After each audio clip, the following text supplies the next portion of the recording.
Hello there. I'm Jill Consor Beck, founder of Go Long, and this is Going the Distance with Go Long.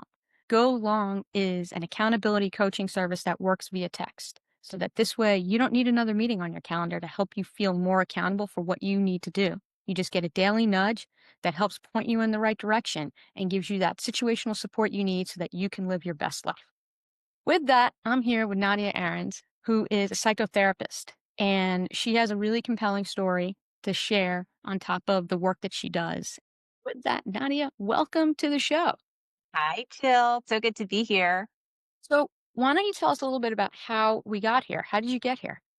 So I'm a psychotherapist. I specialize in hypnotherapy. I'm a spiritual life coach. And part of my journey, I know we're going to be talking about grief today, is I lost my 8-year-old son in 2016 unexpectedly. And it has been a journey, um, and a transformative one, and one that I didn't want to obviously experience or take. But through that journey, it really, when I allowed myself to be in that grief process, it wound up, I grew tremendously, and there are just nuggets of wisdom within this process of grief, whether it is loss of a child or a loved one or a partner, or even, relationships ending. Or friendships, that ambiguous grief that as humans, especially in our society, we don't want to go through. And so, I'm here to kind of shine light on that grief process, however it does show up for you, because life is a series of endings and beginnings. And if we could be in that liminal space, we get to really alchemize the process and glean some jewels of wisdom from it. Yeah, I think the thing that I always think about is that sometimes the only way out is through. That's what I tell Absolutely. all my clients, and you can kinda kick the can down the road, but eventually you're gonna have to, like, confront whatever it is that you've been avoiding, and, obviously, you're part of a club you never want to be part of, right? Right. No one wants to be a part of that club, and, you have to figure out some way to handle it, and and to be fair, you also have you're married, you have 2 other children that, you're also trying to figure out, like, how are you creating space for them, not even just yourself as the mom. So, I'm sure that was, to say complicated is probably the understatement of the year. Right. And, I tell my clients that all the time. Like, the only way through is through. And, like, I joke with them being like, do you want the magic pill is going through whatever you're going through? Because just like you said, you could kick the can down the road, but all you're doing is delaying the experience and creating more suffering. And, like, you can't skirt your way around it. You can't go around it. You can't pretend that it didn't happen. You can't shove it down or repress it, because it's just going to come up in a different way. That, if you want that deep healing, whether it's grief or not, the only way through is through. And yeah, it was, you know, even though I have a husband and kids, and going back to 2016, I knew that I had to go through it and be in it so that I can be there for my family in Yeah. whatever capacity that showed up as. Yeah, I mean, I say, kinda to use a New York, reference, like, you talk about loan shark interest, right? When you're kicking the can down the road and then all of a sudden, when it comes, whether you want it to or not, those feelings come in, you're gonna be paying loan shark interest. You're not paying, Right. regular, bank interest there. You're paying mafia interest there, and Right, right. There's a bookie. yeah, and the bookies are not friendly. No, no, no. And, when you're now, do you think that you knew just because of your training as a psychotherapist that you're like, "Shit, I gotta, like, do" you're not getting ahead of it, obviously, but I gotta deal with this sooner. I gotta deal with this sooner rather than later. Yeah, well, I think, what happened was I knew I had the skills because of all the training, and I had already been a therapist for, at least 15 years when that happened. But, it was a full stop. I shut down my practice. I referred people out, or I had somebody refer people. Like, I couldn't even do anything. I was just on the floor. Um, and I knew, like I said, that I had to go through it. And I also knew, just through my own like personal experiences even before this, that the only way through is through, and to let myself be in it. And yes, having those additional skills of like, hey, it's time to really bone up on that self-care shit. Right. Like, Healthcare let shit, I love yourself it. cry, like, let yourself cry and journal and meditate. And when I was able to kinda, like, get up off the floor, take the walks, or go to a yoga class, or eventually go back to exercising, because it was like a whole, like, I was just in a cave for so long. And that's what I call it, is allowing people to go into that cave to really tend to themselves, like when they're at the bottom of the ocean or the deepest part of the cave, to allow yourselves to be there, so that you could find that treasure chest that's hidden in that. And I remember very early on, in my grief process, I was crying on the floor of Jack's bedroom, not wanting to live. Mhm. And I was like, well, maybe I'll just live a passively suicidal life waiting to die. And in that next moment, my grandmother, who at the time was 98, popped into my head. And I was like, oh shit, I'm going to be here a really long time, because I've got a lot of her genes. And she wound up dying at like close to 102. Right. So like, in that moment, I was like, if I live a passively suicidal life just waiting to die, because I knew that I could never do it, because it would just create more trauma for my family. And so I was like, well, I'll just live a victimized life. And then it was like, that's going to be even more of a jail sentence Yeah. on top of the jail sentence that I'm already in. And so it was like in that moment where I was like, I have to like transform the shit out of the worst experience I'll ever experience in my life. And it's not like I just like got up the next day or in that moment and was like, okay, let's do it. It was like, what can I do to get myself off the floor? Can I get out of my pajamas today? Can I eat breakfast? Right. Can I walk my daughters to school? Nope, can't do that one yet. And it was a very, the whole thing was like a blur, honestly, but it was very, I'm using the word mindful, but it was really a more heartful, because it was so in my heart that it was like at every moment I had to check in with myself and go, where am I right now? Am I okay? Can I do this? Do I just need to sit in a ball and cry, or can I go for the walk? Not that this was anything remotely similar, but I know we talked about this when Mark had his brain surgery and, like, he had to relearn everything and, like, literally walk, talk, go to the bathroom, all the things.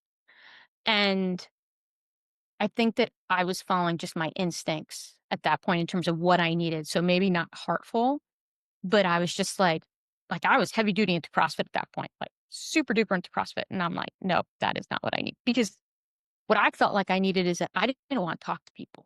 Like, I just wanted to talk to a very small group of people who already knew what was going on, because I didn't want to have to re explain everything. Right. Because that in itself was traumatic. And if it was traumatic for me, I couldn't imagine how traumatic it was for you and your family, just like constantly explaining what happened. Right. Well, and it's interesting that you said that, because it's like that's exactly how I was. And I feel like, because it's possibly because we're both more extroverted.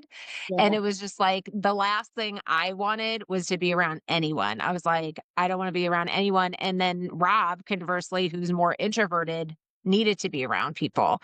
But yeah, I called in my like, they were kind of like my emotional security guards, right? Like, so I was like, okay, aside from like my parents, but it's like my best friend was my like line of defense, right? I was just like, I could give you information and then you could filter it out to whoever you need to. But it was like, I had like my support system, it's like I always like imagine like again being in that cave, who's tending to your fire, Right. and it's like, and who's gonna protect you while you're in there? Like, and I remember as I was moving through the grief process and like, when my kids were in elementary school, we were pretty active in the school. And so we would have to go to these events. And I remember having my like group of girlfriends, like if we had to go to like a event party or something, and I was like, you can't leave my side. Like you need to like, and somebody had recently said to me within like the past year or two, like, I remember you when you were at school, you couldn't even, nobody could even get to you because you always had your friends around you. And I said that was very intentional Right. because it took, even though it's a different circumstance, it's just like when you're going through a life changing experience, whether it's Mark having brain cancer or going through what I went through, energetically, you're exhausted. You're mentally, emotionally, physically, spiritually exhausted. And so, like for me, by the time I got to like a school event, I was like running at a 20% battery because I was like, okay, I have to, people are either going to look at me in pity, or they're not going to look at me at all, or they're going to ask me how I'm doing, or like, so there's so much leading up to actually getting to the event that it was like, yeah, I had my, I had my security guards Read around your me. posse. Read your Yeah. posse. Yeah. Yeah. Because, and then they were the ones, and as obviously I started, move through and, now it's like I'm back to my, quasi normal life, like I could go to the supermarket without crying, Yeah. I mean, I think the thing that is fascinating is that, you figure out like what do you need to protect yourself in those situations. And I just didn't want to keep repeating. Not that it was like I was in denial. It was just that there were so many layers to what happened. And I mean, and we were fortunate. Like Mark, he had a brain tumor, but it was benign. So it wasn't cancer. So we were lucky, but it was so big that it was a major brain surgery. Right. And I think that when you're going through something, because like he didn't have his memory for a while and I didn't know what that was going to be like. Like that was pretty scary. Be Right. like, who's that? Who's this chick, Jill? That keeps showing No, up. We're not. he knew who I was. He did know that, to be fair. Although that would have been his get out of jail free card. Right. Um, I love What actually um, do you remember? yeah, what do you remember? Right. To be fair, like it was interesting because the brain is so fascinating because he didn't remember much during that like 8-week period, 8 to 12 weeks. But there was one point, our anniversary was in that period. And we always go to where we got married. So we fly to like where we get married. And I said to him about like 3 weeks in, I'm like, do you want to go? And he got so angry and he's like, we are going. Like, this is not stopping us. And he remembers that. He remembers being just adamant about it, that that was not going to impact everything. Of course, COVID then stopped the streak, but that's something else entirely. Right. Right. But I think that, the other thing that you taught me, because I was on Facebook the first time when Jack passed away, and you posted something really helpful on your page around like what you can say and how you can say it. Because, the thing that I've learned with grief over the years is that it can just come up out of nowhere and just smack you upside the head, not on like holidays or special occasions, there'll just be something where you run into someone and it's like, fuck. And, the one thing I remember, there was this list you posted on like all the things that you could say that could be helpful. But the one thing that I took away from it is, how are you doing right now? Instead of like, how are you doing? How are you doing right now? So maybe you could talk a little bit about some of those things on that list and what can be helpful and why. Right. Well, it's funny because I'm like, what did I even post on that list? I just scrolled through Facebook for, 10 years ago, nine and a half Yeah, years go ago. ahead. Go. You have Well, fun with that. it's funny because people like, I'll get texts all the time from just, random people in my life being like, so and so, somebody died, or I don't know what to say. What do I say? What do I do? And I always come back to like, and I think this term is getting a little overplayed right now. So I'm aware of that, but it's like really just hold space for that person. Like Right. just show up, and, when big life experiences happen to you, you get really crystal clear on like who your people are and who your people are not, Oh and the God, yeah. ones that show up are your people and the ones that don't are not. And it's funny because I was having this conversation with Rob a couple of years ago and he's like, I actually think that there's a third, because I was like, there's two categories, the ones who show up and the ones who don't. And he added, he's like, I want to add a category to the ones that show up and fail miserably, but they still show up. And that's something too, Yeah. but for me, you get really crystal clear of who your people are. And as for like that, the how are you doing? It's just like, that is like a big fucking can of worms. Like, Right. do you really want to know how I'm doing? Like I said, like, I was crying on the floor and it took every bit of energy to be at this stupid event that I got to be at. Like people don't really want to know, but I remember getting in the car with one of my people, Mhm. early on, and I got in the back of the car and she just said, "How are you doing right now?" And adding that right now changed everything for me. And it also just took the pressure off of like, what am I going to say? And I just said, right now I'm doing okay. And 5 minutes ago, I wasn't. Maybe in another 10 minutes, I won't be. But right now, right here, I'm okay. And then that wound up becoming my mantra, Right. like, right here, right now, talking to you, I'm okay. Mhm. And sometimes I'm not. Like this past summer was really rough for me. And like you said, grief is like a wild beast. You don't know when she's going to show up. And it showed up big time, especially in June for me, because Jack would have graduated high school. And I knew that this was a milestone. Right. But I was kind of like, all right, I think I kind of got it. Like I got all my tools. Like I know if I have to cry, I'm going to cry, like all the things. But then it came out of left field and it hung on for dear life for pretty much most of the summer, you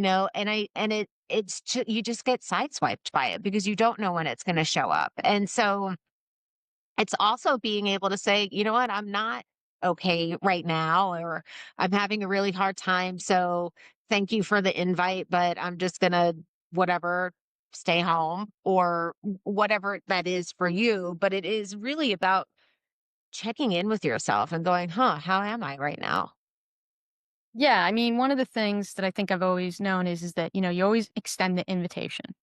And it's up for you to decide if you want to engage or not. But there's always don't assume that the person doesn't want to engage, but be prepared for them not to want to engage. And that's, Well, you I know, mean, it's like your holiday parties, and I'm like, thank you so much. It's a really hard time for us, and for me that it's like I don't feel like going to, and it's like, and you get it. well, the thing I think is interesting is that for those listeners who don't know, my dad sells tombstones for a living, right? So he is I don't in, think I knew that. That's amazing. so I work some summers there and everything. And when, people are like, I don't know what to say, I'm a little bit more New York in my response. I'm like, if you think it's hard for you to figure out what to say, think about how hard it is for the person going through it. And that's why you should show up and just say, how are you doing today? Right. And even before I learned the today part or right now part, still like Yeah. you should go there and still say, I'm sorry. Yeah. How can I help you? Yeah. Because whatever awkwardness you're feeling is a scintilla of what the person who was going through the thing or things is going through. Right. Well, and it's also like, what you said, like, how can how can I help you? And sometimes, like, we don't even know, Yeah. and I remember one of my girlfriends, like, when we were in the hospital, one of my girlfriends said, I'm bringing pho. Do you want chicken or beef? That I was able to answer, you know what I mean? And it was just like, and luckily she was like one of the few that I allowed into that space, but I Right. was like, because sometimes it's like, I, I, I don't know. I don't know how you can help me, but like, and then, but it's also tuning into who that person is to you and being like, okay, what do you think she might need? Like, does she need help going through her bills? Right. Or, maybe go and clean our house, Yeah. you know, help build a backyard, which is like what one of our friends did with Rob, like it's just showing up for that person. And here's the deal, like that, those first 3 months, people show up like, I mean, they come out of the fucking woodwork. I mean, I had food coming out of like every space in my kitchen, and I was like, okay, well, I can't eat anything. you know, I'm glad I didn't send food. what I'm not even either, because that's like, like, really morbid, thing. I was like, wow, like I lost almost 10 pounds in a week because it's like, who knew grief was such a great diet, like, Yeah. Yeah. I mean, I can laugh about it now, but like, but it is, one of those things where it's like tune into the person Mhm. and, what is it that you think that they might need in that moment. And most of the time, it's just having that support of knowing that somebody's with you. And like I said, like that's what I was like, what was I talking about? For the first 3 months, everybody's there and everybody's showing up. And like I said, food coming out of everywhere and all the things. But then as time passes and people go back, to their lives, Yeah. it's really like 3 months, 6 months, 9 months, a year out. That's where it gets really rough for the people experiencing the grief because life has moved on, and you're still in your grief, so it gets really lonely actually farther out you go. And so, for those who have people that are experiencing grief, like, kind of check in on them past the 3 month mark What because about they still really need it.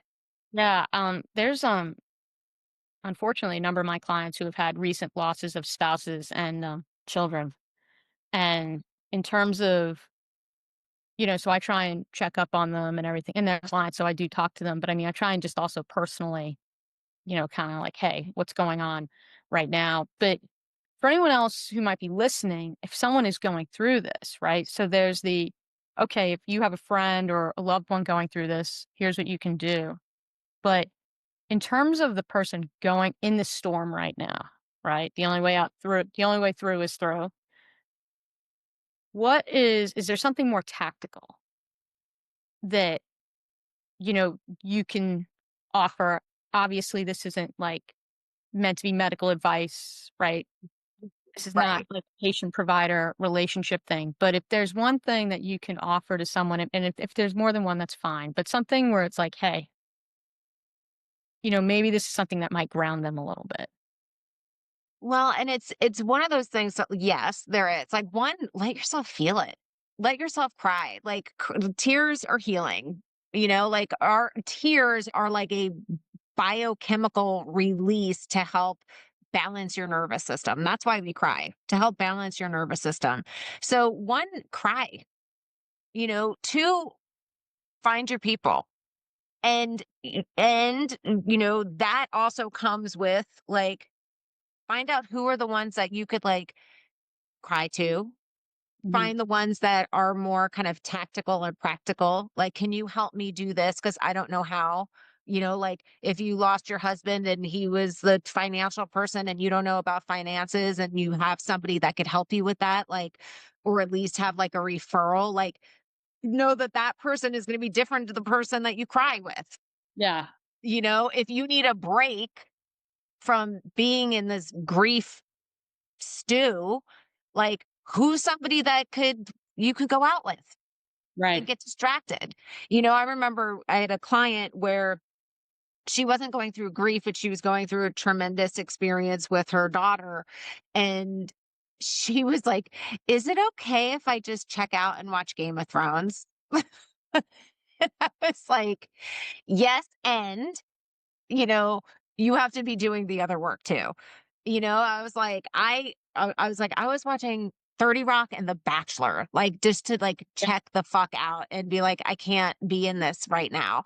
And so, it's not only knowing who your people are, but knowing who your people are and what they are good at to help you get through it, Now what you know? about yeah, so that brings up an interesting point about, your client who wants to watch Game of Thrones. I feel like there's also judgment about how you grieve, right? Like, literally, I had I have one friend who was told that she didn't look like she was grieving enough or sad enough, like, to the outside world, which I just was like, "Are you That's fucking kidding me?" Right? And then another person whom I'm friends with said that, she was saying, she lost this person suddenly and she was using it as an opportunity. And she was worried about how that would sound. And I said, I don't know why you're worried about how that would sound because you can't change that you lost this person. right. So you want to try and find some good in what you can do as a result. That doesn't mean you miss that person any less or you're grieving that person any less. So what are your thoughts around, like, people potentially like, other people kinda judging people going through grief? I don't know if you've experienced that in your practice where some of your, patients have felt that or clients. I was going to say, if anybody judged me on their grief, they could go fuck themselves. Like, that's Well, yeah, I mean, I would really hate to be in a room where, if that happened, I mean, maybe I'd have popcorn to see, like, what would happen, but But I think that, like, that touches on like how bad we are as a society when it comes to grief. Mhm. Like, we don't want to get old. Like, we don't want to die. Like, and I think when people die, you are going to get judged, right? Like, oh, I'm not crying enough, or I'm crying too much, or am I going to look opportunistic or whatever, and it's just like, if everybody just let people kind of live and let live and grieve and Yeah, let grieve, like, I mean, the whole world would be a better place, yeah, and one of the things is like, I've learned through my grief process is like, yes, everybody grieves differently, and so it's not like this is what worked for me. And part of that is also like learning like what's worked for you and what hasn't worked for you. Like, I have a client who just she was a participant in the retreat I just did down in Sedona, and she also lost a child, and it was about, I think, 3 or 4 years ago, and she's like, "I feel like I was the one that was like, okay, I gotta keep it together, I gotta keep going, I gotta do this and then now is really her time to, start grieving," which it was part of her process while she was down in Sedona with me, and it's like, your body is gonna intuitively know what to do, and it's like, and if you're um like defense mechanism really is was like, I can't handle that right now, and so I'm going to be the one who's going to be the action taker, but eventually you're going to have to really allow yourself to be in that space. Another, going back to your question from like 5 minutes ago, but like, know who your people are, cry. For me, it was journaling because I just had so much coming out that I needed to like just process it all. And moving, meditation was also something that was, something that I leaned into, where I know a lot of people are like, I can't meditate, but it was just like closing your eyes and centering yourself. Another thing is moving your body, because if you are stuck in that grief process and you are, you know, s- depressed because that's what happens, like it's really hard Yeah. to get yourself out of that, get yourself moving. But it's like, even if you could just walk around the block and get fresh air, and take these little baby steps. With, like I said, going back to when I had that moment, it wasn't like, okay, I'm gonna get up and do all these things. It was like, what can I do right now to put me on that path of a healing trajectory so that I don't get stuck in this grief and suffering. Like, because grief and suffering are, you could grieve and then you get, flavor it up and add some suffering onto it, which is just, even more horrific. And so it's like, how can I create movement in a way that will help me get through? And you're never going to get over the loss of a loved one, Yeah. period, in a story, but you will learn how to walk alongside your grief, and you'll be able to recognize it for when it does sideswipe you X amount of months, years later, that you're like, oh, here it is. Okay. Let me get my toolbox out and be like, what are the things that help me? Well, that's exactly what I tell people about therapy. I mean, when, Mark and I went to couples therapy with someone who you recommended, I interviewed Marianne on this show. But the thing is that it's more of like learning the tools because you're not going to resolve everything in couples therapy and you're going to encounter different problems as your relationship progresses. And it's having the toolbox so you know how to handle those situations so you can have constructive conversations. I mean, I think grief's different because obviously there's a lot more emotion that I think you have to like kind of wade through. But I think it's the same thing with the toolbox. I want to kind of switch gears slightly, if that's all right. I want to Yeah. talk about grief of of people who are living, like those relationships. And I feel like that is something I'm seeing a lot more people talk about now. And I don't know if it's because people are more open about mental health, which is a good thing. I don't know if it's because of like everything just like went through a massive shift because of COVID. I have no idea. But I feel that more people are talking about grief associated with like say with different people in their family. Maybe it's because of the political climate, friendship breakups, right? What are your thoughts on kind of that? Grief isn't just somebody dying, right? Like, and I don't, and grief, somebody dying ain't easy, but it's final and it's concrete, right? Yeah, And so even though we don't really know what to do with it, we know what to do with it. And right. then there's this ambiguous grief, right? Which is the end of a relationship, or the termination of a friendship, or a family member that you no longer talk to. Like, like, that's more ambiguous. Like, that person is still out there, but Yeah. the relationship is no longer working Yeah. for either one of you. Right. And so, Sometimes it's and one-sided too. Sometimes, yeah. like a friend breaks up with someone else. I mean, that's Yeah. certainly happens.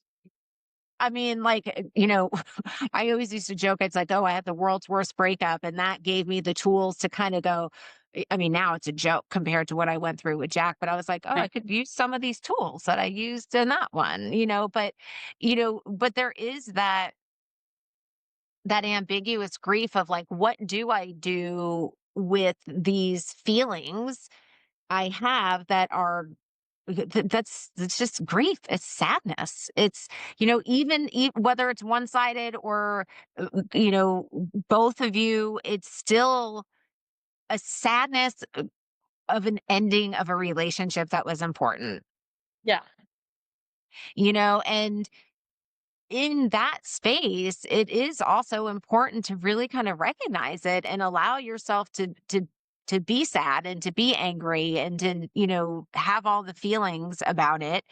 And also, like, and if it's up to you, like if it's your choice that you don't want to be friends or in a relationship with that person anymore, that that's okay too. Like I know personally, I don't really have a relationship with my brother because it's just not a healthy relationship for me. And Yeah. I've learned over the years, and what I, teach my clients also is like you could only have as healthy a relationship as the other person is. Yes, yes. I mean, ironically, I have the same thing with my brother. Like, you just hit a point where it's just kinda like, "Okay, um, this isn't the juice isn't worth the squeeze." Like, Right. it just hit a point, and it's sad. Yeah. I mean, I also try not to put it like, my sister's hosting Thanksgiving. We are going, and his family may be there. I don't care. I mean, I don't hold any ill will. Like, it's not, and I'm not gonna put it on her. It's her house. I'm not gonna sit there and be like, "If you invite them, I'm not coming." Like, no, that's Right. not okay. But isn't that gonna be enough people there? Like, I don't have to make it a thing, Right. but Right. I don't have to have a relationship with him. Right. And you get to choose, and I think what, you said, I don't know if it's just happening because of what's going on in the world today, but I think people are waking up. And I think women also are really aware of like what our boundaries are and what is healthy and what's not, and what feels good and what's not, doesn't feel good, and what's reciprocal and what's not reciprocal. That like, we're kind of like, well, this isn't really working for me anymore.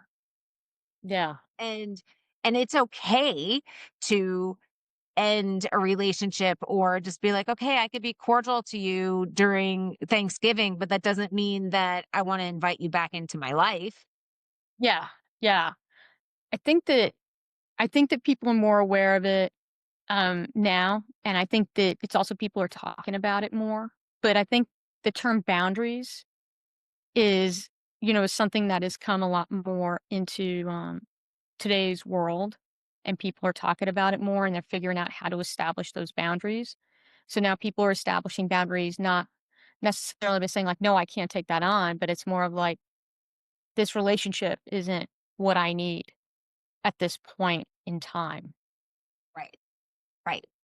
And, you don't have to, I always say you don't have to throw the baby out with the bathwater Right. kind of thing. Right. But it's just like you're, uh, the way that I talk about boundaries is just like, it's your energy field, right? It's like who you're going to let in and who you're not going to let in, I always kind of also joke that it's like boundaries are like that.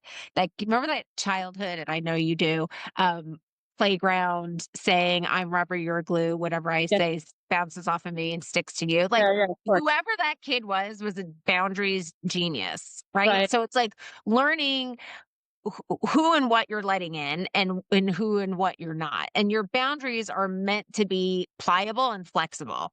And Yes. so, if it's you and your best friend and you're sitting on your couch, like your boundaries are going to be open because you feel safe around this person, and you're going to let them in, and vice versa, right? Versus going into a meeting with my boss in the office, and like your boundaries are going to be a lot different, right? Or going to a concert, and so it's based on who you're with and where you are, that Yeah.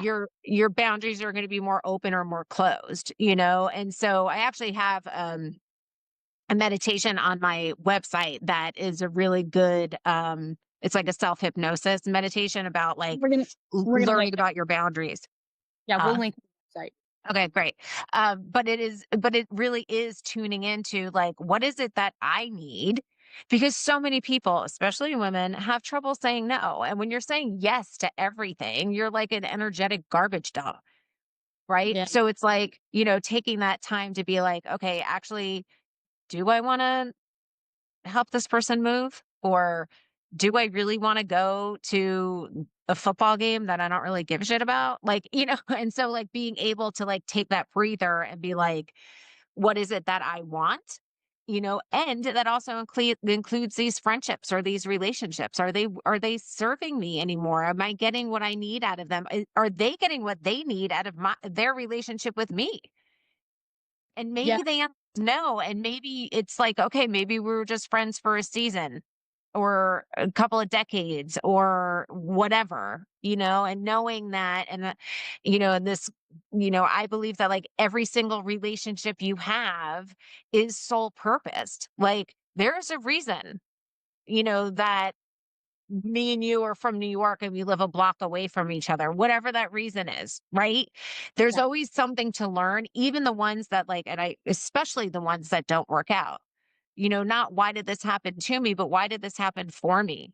What did I need to learn from this person, even though I'm not friends with this person anymore? It took the introvert in your husband to get us to be friends. Because remember, I rode the connector with him to Microsoft. And that's Right. how, and you were pregnant at that time. So that's how long we've known each other because I think you were on bed rest for a while.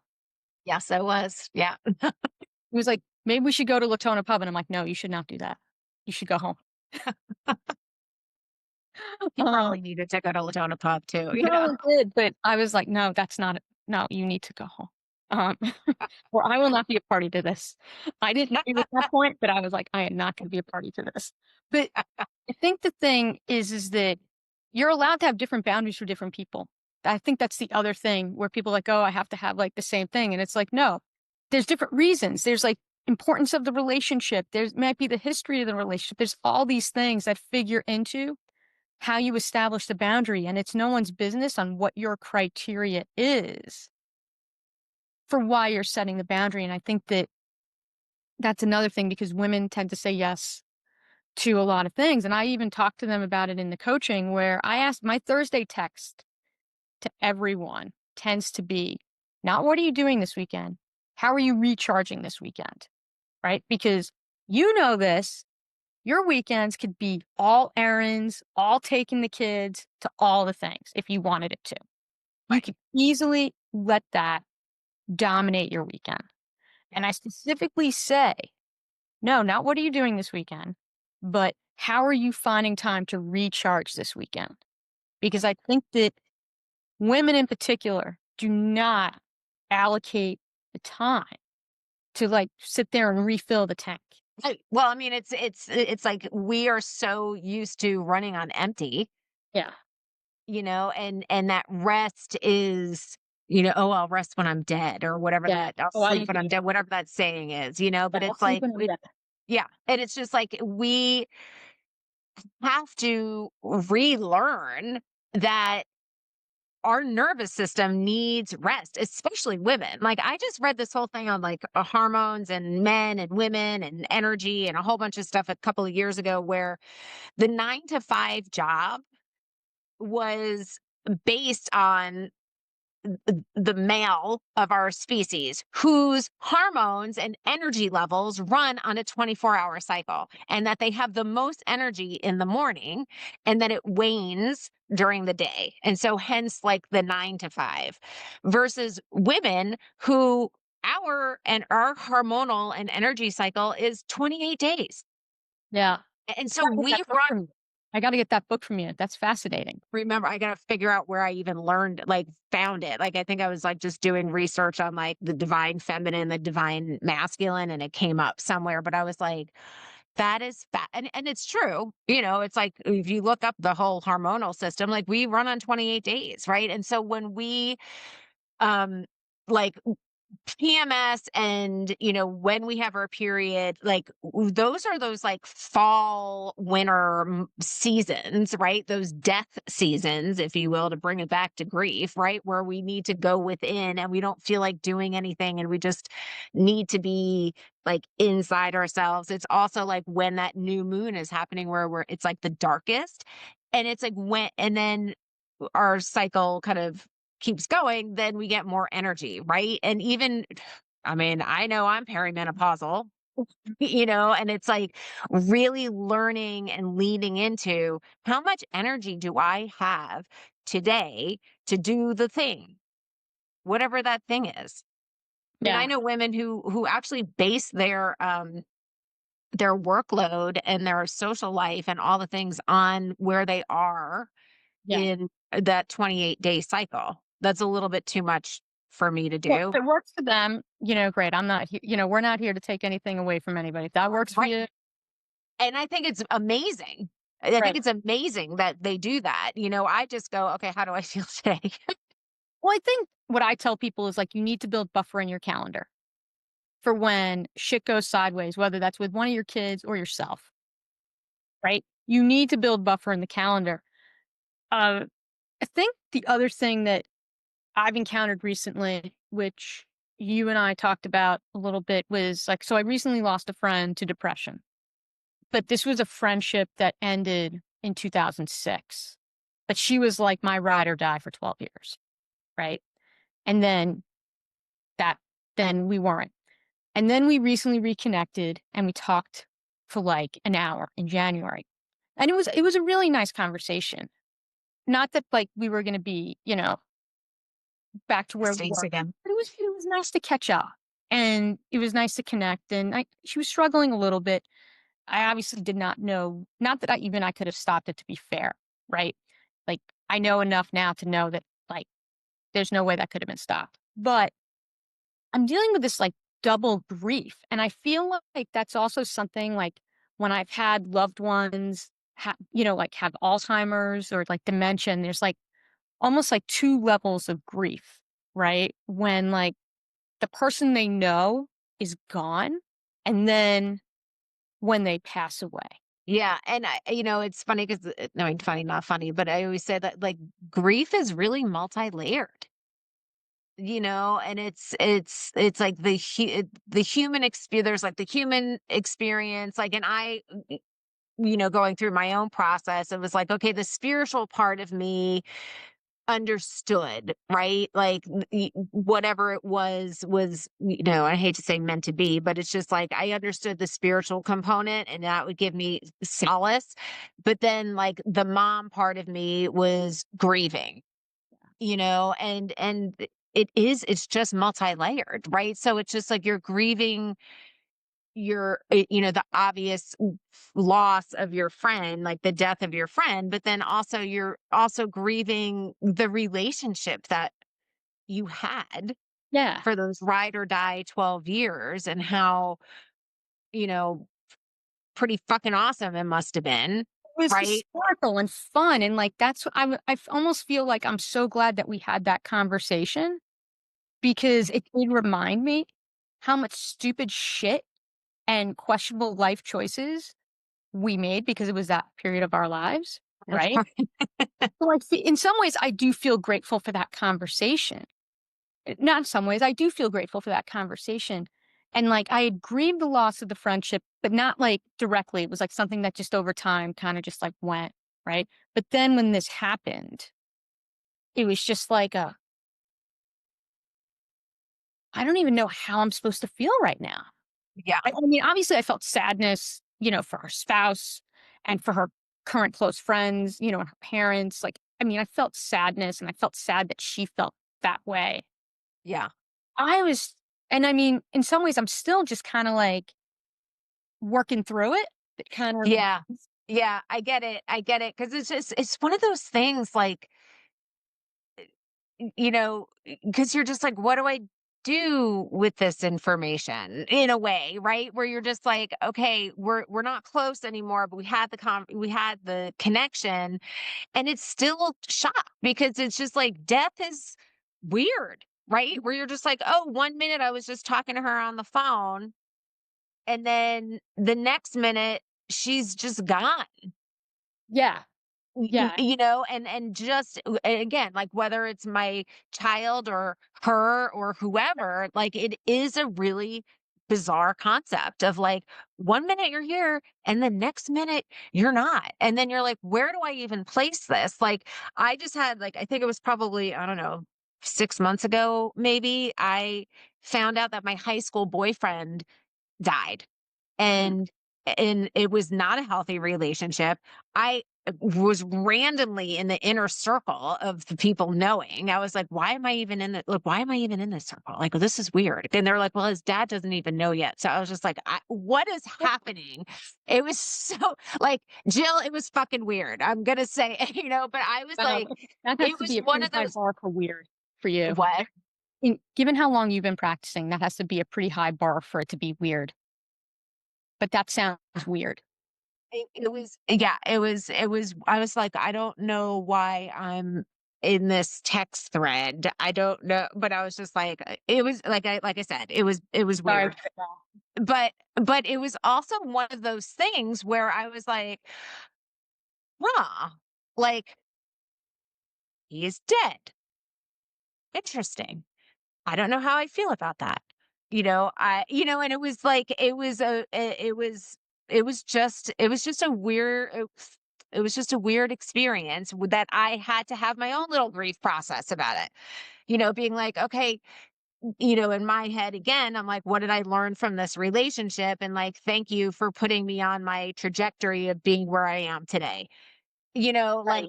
and I'm not surprised that this is how without going into specifics or anything, Yeah. but I was like, you know, interesting that this is how your life turned out and how it ended for you. And hopefully you're at peace. Like it was just a very complex but odd. And I didn't know where to place it for a little while until I was like, okay, I watched the funeral online. I was like, this is weird. Huh. Interesting. How am I feeling about this? Like, and again, occupational hazard, you Right. Yeah. is the mind and the feelings and all the things. But it was, sometimes you just don't know where to place things, and sometimes you just have to noodle on, huh, okay, my friend just died and we weren't close for a while and I might not have to be on the floor crying about it, but huh, Yeah. interesting. It's just yeah, and I caught up with a bunch of people I hadn't caught up with in a hell of a long time, which was nice, but sad. But I think the overwhelming feeling I have is that this person was so sad that that's the choice they made. I think that's the overwhelming, um, piece that I have, not and I mean, a close second is obviously her spouse. But, yeah, you know what I mean? And Well, and yeah, also to not know how loved you are, really, that's the you thing. know? Yeah. That's the thing. And that's how I closed out the blog post is that, she was loved and she will be missed because she was, and she will. Yeah. And I have always said, like, when somebody dies, it really makes you look at how you live. And also, like, you don't know when your time is gonna come. Yeah. We all think like, yeah, I might think I might live to 102 like my grandmother, might not. Yeah. My son died at 8. You don't know. But it's like when you are confronted with death in your face, you're just like, oh, okay, my life is finite. How do I want to live it? Yeah. Am I fulfilled? Do I feel at peace? Am I content? Am I living the life I want to be living? Are these relationships working for me? Are they not working for me? So it is a real big period of evaluation and reevaluation also. Yeah. This has been such a great conversation. I mean, I could go on, but you probably have clients that you need to talk to and patients. So, all your time. Nadia, how can people work with you if they wanted to? And are you only able to work with people in Washington State? So maybe you can go into how people can engage with you. Yeah. So in Washington State, I'm a licensed psychotherapist. So I work one on one. And if you're out of Washington State, I do coaching. And so I do one on one coaching. I also hold retreats, except I just launched one. So there won't be another one until 2026. But they could go to my website, nadiaahrens.com, and that's where that boundaries, meditation, self hypnosis is. And they could find me on Instagram at Nadia Ahrens. I'm really easy. It's just my name. And we'll link to it. Yeah. And you'll have all the links. So Instagram and my website. And yeah, that's it. I have enjoyed this conversation. I think we still need to go out for a beverage. Yeah, well, Um, maybe we could go to Latona Pub. we can go to all right. Nadia, thank you for being on the show. Let me just close this out with a thank you to JR Media Services, who produces this show. I'm Jill Consort Beck, founder of Go Long. Remember, it's accountability coaching via texting. So, for whatever it is that you need, you get those small nudges so that you can stay focused on the task at hand, even if it's getting outside for a 15-minute walk when everything else just feels completely insurmountable. Just getting some fresh air for 15 minutes and walking around the block may be all that it needs for you to go and survive and advance to the next day. So, with that, remember, it's your life. Go the distance, go long.